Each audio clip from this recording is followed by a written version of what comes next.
Viral di media sosial sebuah video yang memperlihatkan pemotor cewek terjatuh saat hendak keluar dari parkiran toko. Belum diketahui pasti lokasi kejadian tersebut. Yang jelas cewek tersebut menaiki motor Matic Yamaha NMAX. Terlihat cewek tersebut hendak keluar dari parkiran. Dan ia pun tampak sedang memundurkan motornya tersebut. Namun karena posisi tempatnya agak menanjak, ia sedikit kesulitan untuk menyeimbangkan motornya.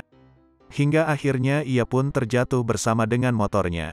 Orang-orang yang melihat kejadian itu pun langsung menolongnya. Terlihat ada dua orang pria yang membantu membangunkan cewek tersebut.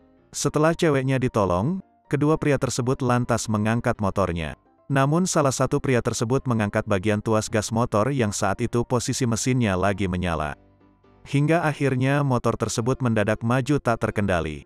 Akibatnya juga kedua pria tersebut ikut terseret dan jatuh tersungkur. Beberapa orang yang melihat kejadian tersebut langsung menolong kedua pria itu. Video tersebut diunggah oleh akun @warungjurnalis dalam Instagram. Setelah diunggah video tersebut viral di media sosial.